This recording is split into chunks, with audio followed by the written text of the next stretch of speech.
Welcome to another video from explainingcomputers.com. This time I'm going to talk about big data.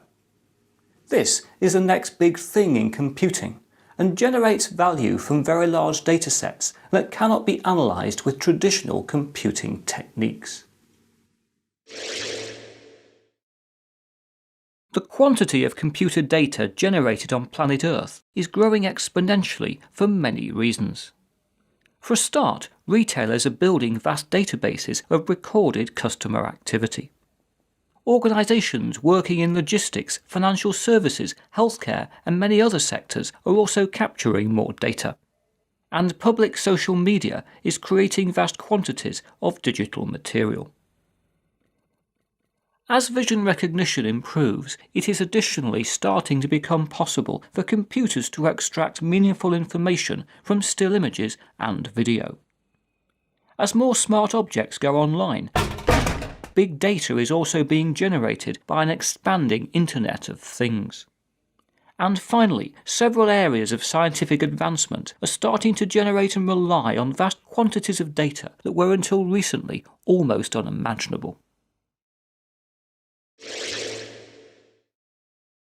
Big data is often characterised using the 3 V's of volume, velocity and variety.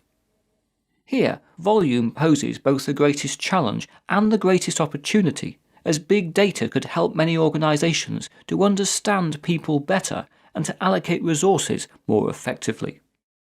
However, traditional computing solutions like relational databases are not scalable to handle data of this magnitude.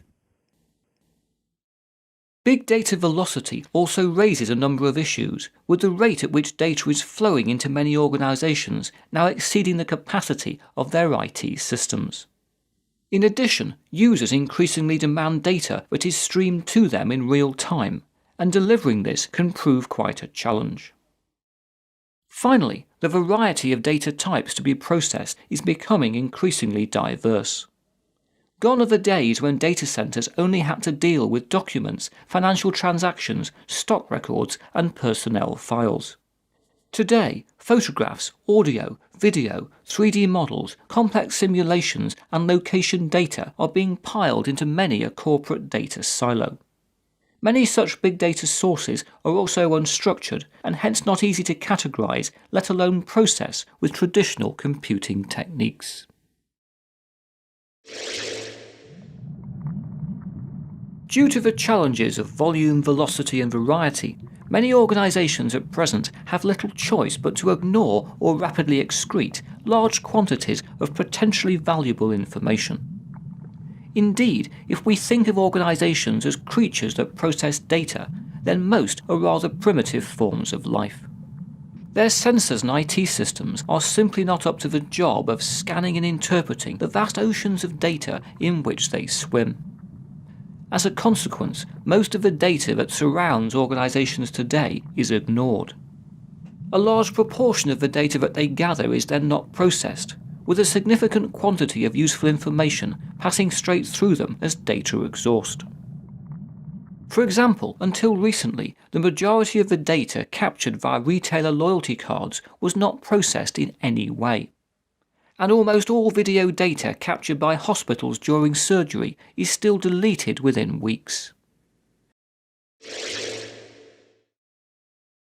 Today, the leading big data technology is Hadoop. This is an open-source software library for reliable, scalable distributed computing and provides the first viable platform for big data analytics. Hadoop is already used by most big data pioneers. For example, LinkedIn currently uses it to generate over 100 billion personalised recommendations every week. Hadoop distributes the storage and processing of large datasets across groups or clusters of server computers. Whereas traditional large-scale computing solutions rely on expensive server hardware with a high fault tolerance, Hadoop detects and compensates for hardware failures or other system problems at the application level. This allows a high level of service continuity to be delivered by clusters of individual computers, each of which may be prone to failure. Technically, Hadoop consists of two key components. The first is the Hadoop distributed file system, which permits high bandwidth cluster-based storage. The second is a data processing framework called MapReduce. Based on Google's search technology, MapReduce distributes or maps large datasets across multiple servers. Each server then creates a summary of the data it's been allocated. All of this summary information is then aggregated in the so-termed reduce stage.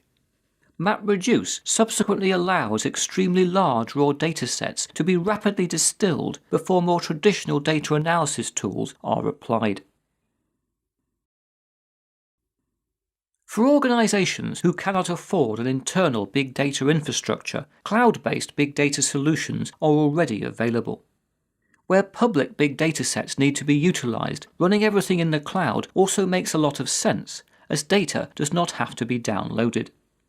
For example, Amazon Web Services already hosts many public datasets containing government and medical information.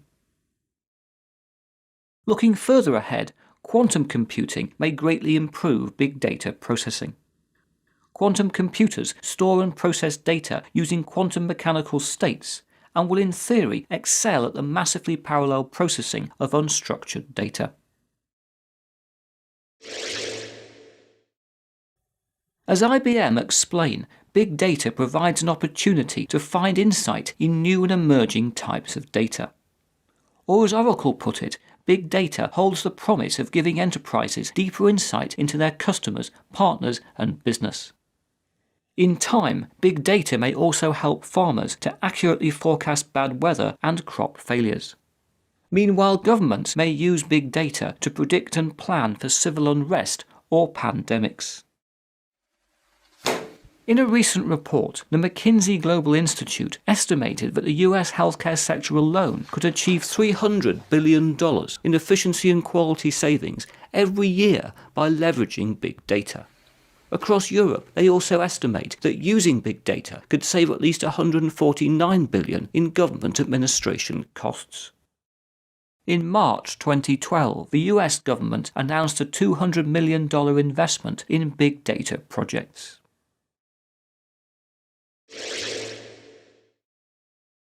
By the end of 2015, Cisco estimate that global internet traffic will reach 4.8 zettabytes a year.